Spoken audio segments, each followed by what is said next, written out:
Okay, what up ladies and gents, it's your favorite Asian robot right here, hopefully your favorite official content creator for the First Descendant, and today I'm going to teach you about Ultimate Luna's farming build. This build is absolutely insane. It's the same one you've seen me use on stream, but I'm going to warn you right now that this video is going to be longer than usual because I'm going to go through her skills and everything and explain it. Now, I've got a separate how to play Luna build coming tomorrow, but today's build will still go through it so that you guys get a basic idea of what's going on, all right?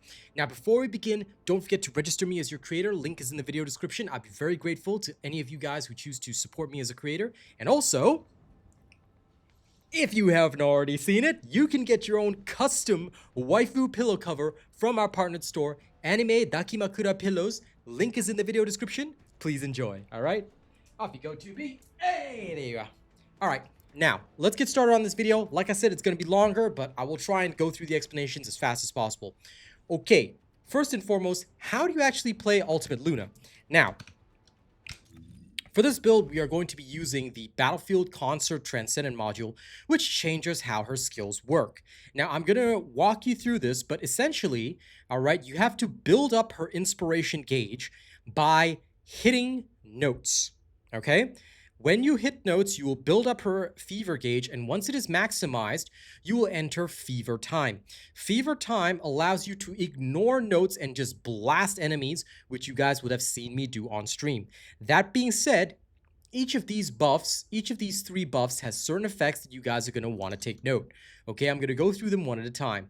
The first buff, all right, which is her second skill, is Passionate Stage. This will give her a 30% increase to her critical hit rate, which is 5%, and a 30% increase per debuff applied for her skill power modifier. Since you will always apply only 3 debuffs to your enemies, this will increase your skill power by 90%, okay? Now, you will also inflict a debuff on the enemy whenever you hit them, called Earworm. If you are close to the enemy at the time of activation, if you are within 3.5 meters of the enemy, when you cast your Fever Time skill, you will instead inflict Dopamine Addiction, which will stun them for, with this build, 9.3 seconds. Okay? The second one is called Intense Stage. This one will inflict a debuff that reduces the enemy's defense by 10%. This is excellent because you will make all the weapon users deal even more damage to the enemy. Fantastic, right? This actually helps out Serena's a lot. And Algorithm Domination will occur if you are within 3.5 meters of the enemy when you activate. This one causes the enemy to just take 12% more damage across the board. This is beautiful because this is literally an additive modifier, which means that whatever damage you deal just gets a straight up 12% increase. It is huge if you can hit it, all right? Last but not least is Fan Service. Fan Service will allow you to change your auto targets from 1 target to 3. This is pretty important because it basically gives you 3 beams instead of 1. Sure, your skill power will be decreased by 8%, which kind of sucks, but 3 times the targets? Hell yes. You can also kind of focus all the 3 beams on a target, which is kind of great. I will showcase this later. I'm pretty sure all 3 beams hit the target, but in case I'm wrong, well, you'll see it in a little while, all right? If the debuff for this is that it will, now the debuff is really weird for this one because it inflicts an attack decrease of 0.2% only, which is next to nothing. That being said, if you are within 3.5 meters of the enemy, when you trigger your Fever Time, if your first skill that you trigger is Fan Service, you will inflict a attack decrease of 30%.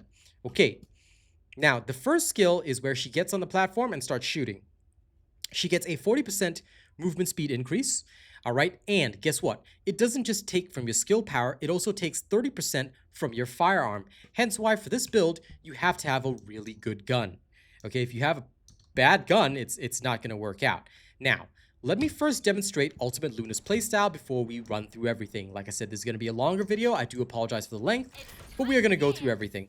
Okay, first and foremost, you're gonna see this mini game, all right? Now, those of you who play Metal Hellsinger or other rhythm games will be very familiar, but as long as the notes are close enough to the reticle, all right, it will count as successful. If it's successful, it will not consume your MP. Pay attention to my MP meter. Let's go. Okay, 1, 2, 3, 4, 5, 6, 7, 8.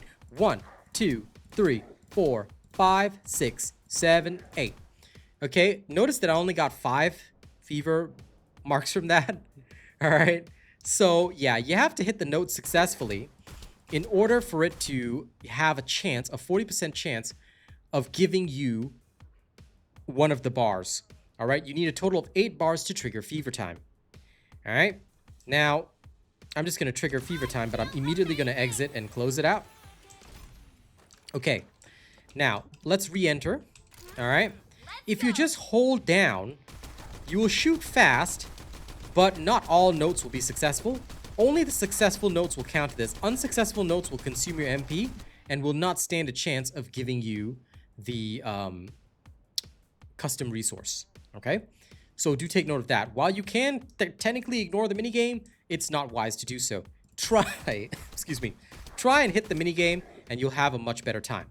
Now, when it comes to fever time, if you're within 3.5 meters of the target, the first skill you trigger will decide the debuff. So if you want your 12% damage increase debuff, you try to hit the note as well here. And during this time, you can hit the other buffs as well without any cost, although it will cost you MP. All right? And you'll have all 3 buffs ready to go.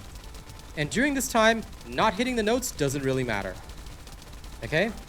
You can continue hitting like the buffs and stuff, but that doesn't really work out well. Let me show you again. All right? So during fever time, okay, give you an example. This is fever time, right? Now during this time, whether you hit the notes or not doesn't matter, but try to hit your skills and they will go on cooldown. Okay? So you have to do it within the first few moments of your fever time. So let's go through that again. All right? First, with the Ultimate Luna, what you want to do is build up. Now, you see this in the combat demonstration, but you build up your notes. Now, you have seen me do this on stream. Okay, once I've built up, I hit the skills that I want in whatever order, like that. I've hit my 3 skills. It costs me MP, but then I don't have to worry about it. I have all 3 buffs. Okay, I triggered the Enlightened Mage set as well, and then I just go ham. Once fever time runs out, I still have some time on my buffs. All right, so I usually just take the time to shoot slowly. Okay, I try to avoid consuming MP. Excuse the cough, I just had lunch. But anyway, there you go. I try to avoid consuming the MP and try to hit the target so that I'm ready for the next round. Now, a little bit of something to note here. With your 4th buff, okay, sorry, I just wanted to get rid of that so I can show it to you. When you trigger this 4th buff, now wait for it to go away before triggering it again. But at first, you've got only 1 target, right? So you're hitting the enemy, okay, when you don't have the buff on. Sorry, I'm just waiting for the buff to go away. When you don't have the buff on, you are hitting for 1 instance of damage, okay? When you have that 3rd buff on, you're hitting for 3 instances of damage if you focus on the target. By aiming down sights, you can focus all 3 beams on the target, effectively tripling your damage. This is why the 4th skill is so important to Ultimate Luna, and that's what you're going to be using to melt bosses, single targets, things like that. Aim down sights, and then super blast them. All right, this is the Hyper Beam. Okay, now you understand the basics of all of our skills. You understand how they trigger, how they work. Let's get into the build. I'll try and run through it fast. Okay, let's get started, and I'm going to run through this fast, but try and pay attention because it's quite important. Okay, let's begin first and foremost by removing my cam. Let's talk about Reactor. For her Reactor, okay, you will need a sniper rifle mounting, and it must be a non-attribute tech Reactor. For your options, this is the incorrect one. I actually farmed the perfect Reactor for her for farming, and I will show it to you in a second. It's down here. What you want for the options is skill duration up and skill critical hit damage. I found that this gives me the best bang for my buck. Again, make sure you've got a sniper rifle mounting. This is an old Reactor that I was using for somebody else, but it worked perfectly, so I like to use this particular Reactor, okay? So I was using this Reactor, and most of my demonstrations were with this Reactor, but the ideal one that we talked about on stream is duration up, critical hit damage. This is what you want, okay? So make sure you get these options. Now, for the external component set, you're going to use the same one we used for Jaber, all right? Enlightened Mage, full set. Why? The 6% skill power and the non-attribute skill power of 84% at 3 stacks of truth is beautiful. Guess how many buffs Luna has to trigger? 3. So you will always be able to trigger this in time with your fever time, giving you 84% non-attribute skill power, which then multiplies as you guys know already from my demonstration and explanation video on how skill power works, but this will multiply with maximize skill, which has skill power of 87.6%. In terms of skill power, there is no other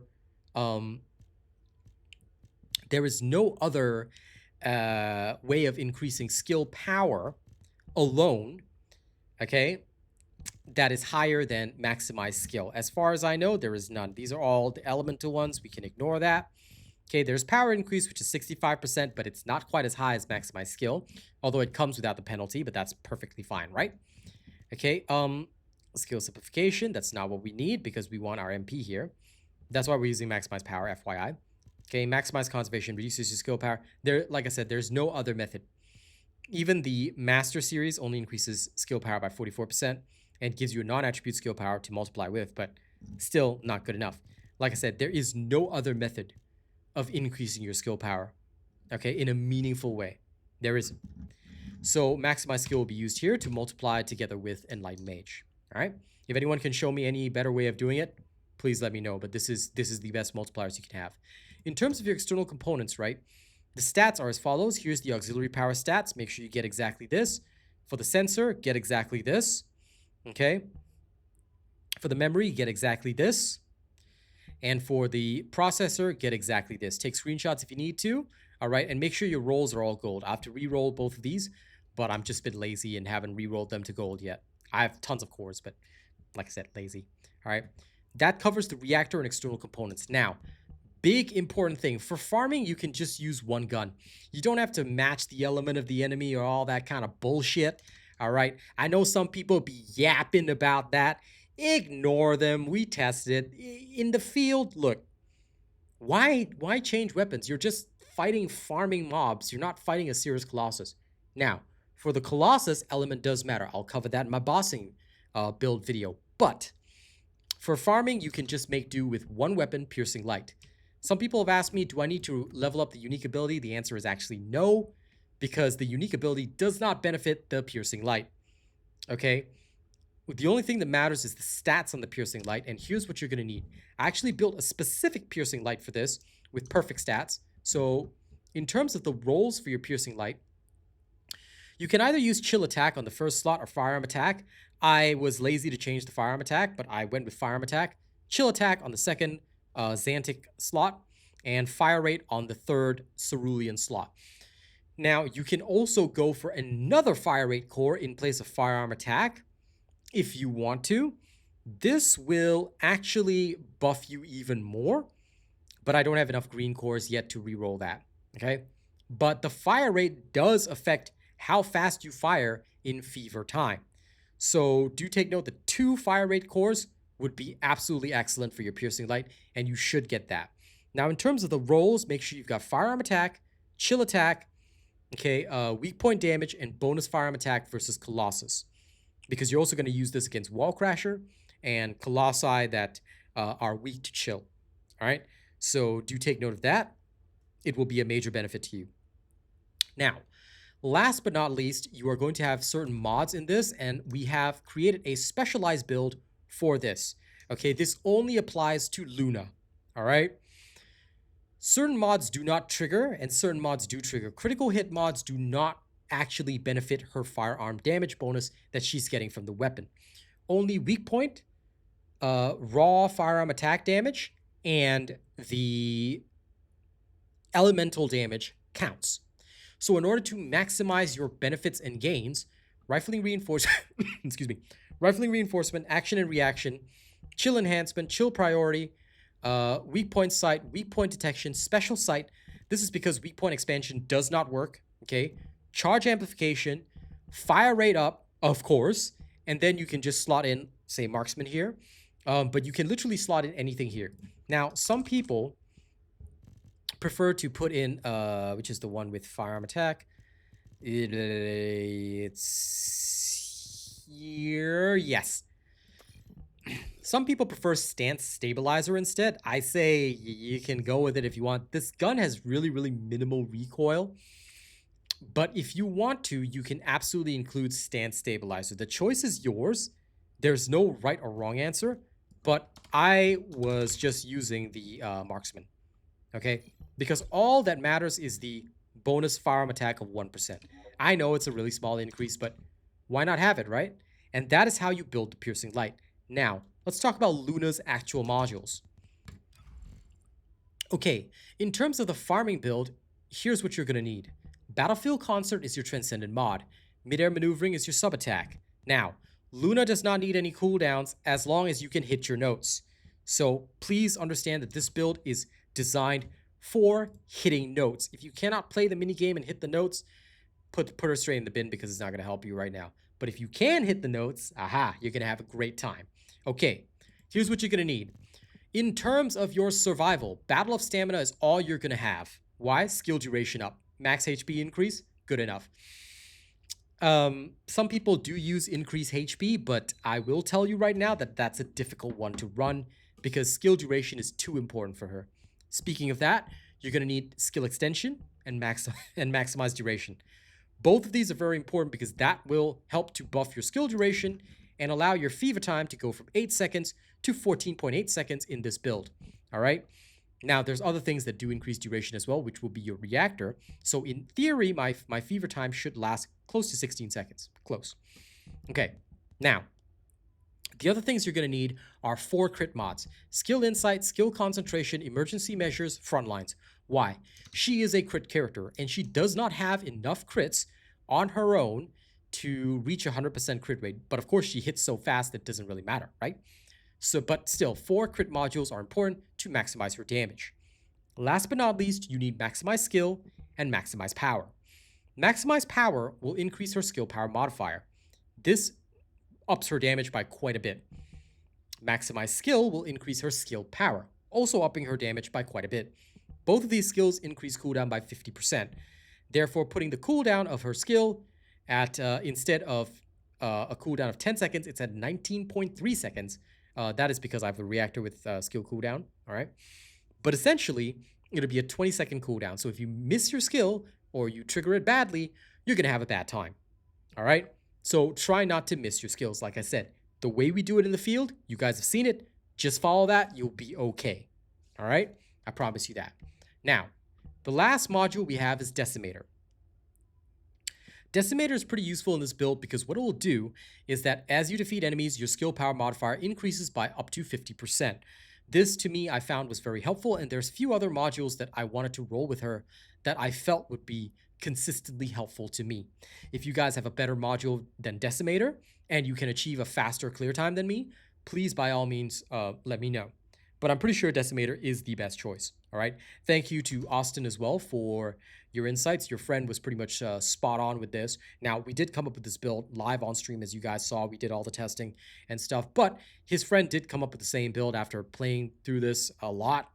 So, you know, kudos to your friend because he really had this whole thing down pat.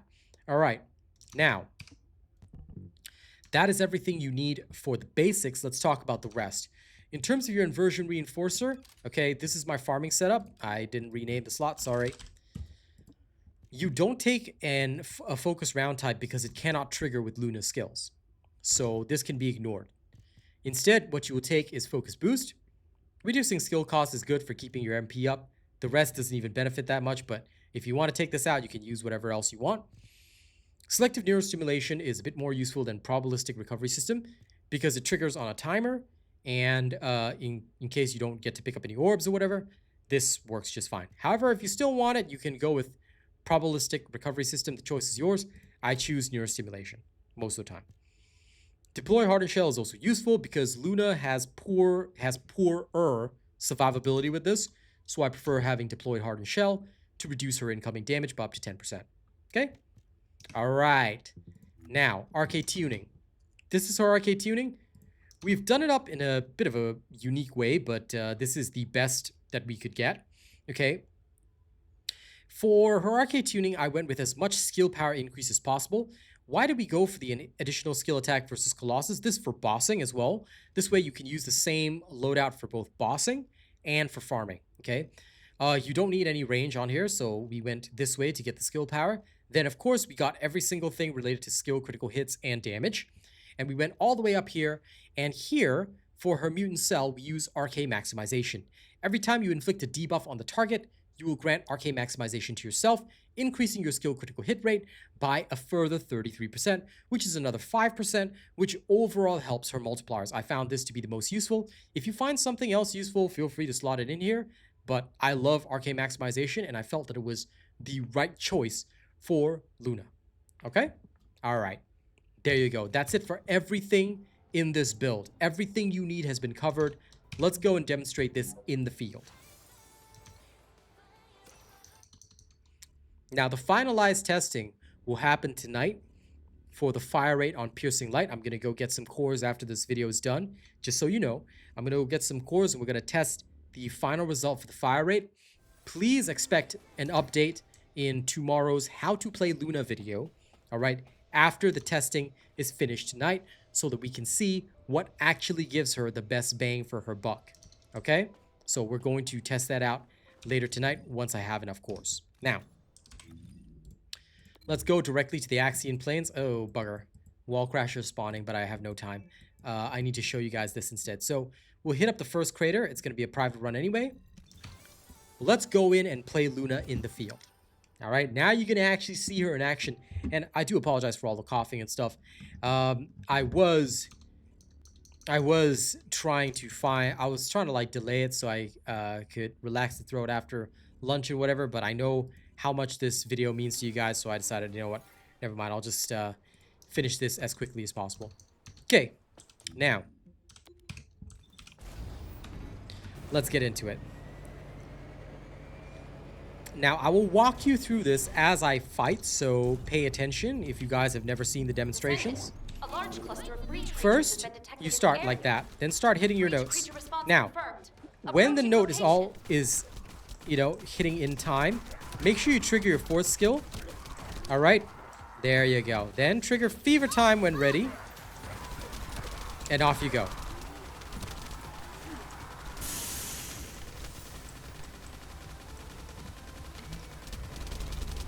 Now, focus the beam on the targets that you want to take out. You can even take out ships this way. All right, Fever Time is over. Now, again, to ensure that I always maintain my triple beam buff, I will always trigger my fourth skill, but I don't trigger any of the others so that I don't immediately stack the Enlightened Mage buff, all right? Then once ready, I trigger Fever Time and off I go. This will cost you MP, but you'll get plenty of MP drops along the way, and most of the time you won't be using up MP, all right? So you'll be good to go. If you see any ships, focus on it. Now, if you get knocked down, you will immediately lose all your bonuses. So try to avoid getting knocked down. That's the one thing you must not do. Okay? Try to hit notes successfully as much as you possibly can. And if all goes well, you're good to go. Then, once you're ready, trigger your Fever Time and blast the Elite first. Alright, while the Elite is in its immune stage, you can't do anything. But once it's ready, just melt it down. Alright, that's how you do it. If a ship's coming in, blast it with your triple beam, and you're good to go. I try to avoid MP costs as much as possible by staying on target with the notes. Then there we go. Then I go crazy. Alright, there you go. Remember that the first skill you trigger is the one that has the correct debuff. Alright? Although it only inflicts it on the, you know, targets right in front of you, it's still pretty useful. So, yep, there you go.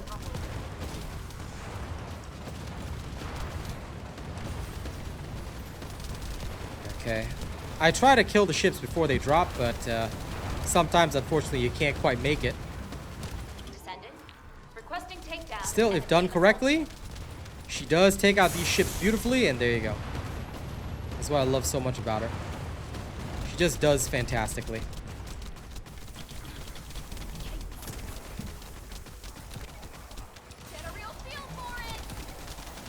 Now, if during the Fever Time you trigger all three, there's no cooldown. See that?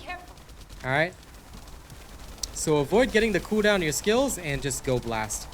And each time you do it perfectly, you also have the Enlightened Mage set to work with while you're in Fever Time. Once your Fever Time ends, is usually also roughly when your Enlightened Mage bonus ends. So that is beautiful for you. Oops. I triggered that one unintentionally, but there we go. If you're outside of Fever Time and want to trigger the other skills without putting them on cooldown, just take note that you can do so if you match the note. All right? But most of the time, people can't do that, so it's okay. As long as you match the note when you trigger your skill, there's no cooldown, no MP cost. This saves you a lot of heartache. All right, just like that, you're good to go. Now, the range on her beam is absurd if you're aiming down sights. So please abuse that because you can literally hit at a distance.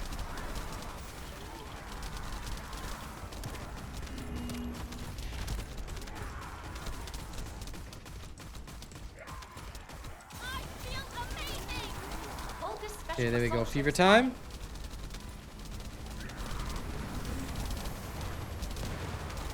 Destroy the ships quickly with a little quick ADS right there. Let's aim down sights, and you're good. Okay, now you're ready for the big target. Primary tactical objective confirmed in Operation Zone. Please take it out. Okay, when you have to go up close, what do? You make it take more damage, and then you wipe it out.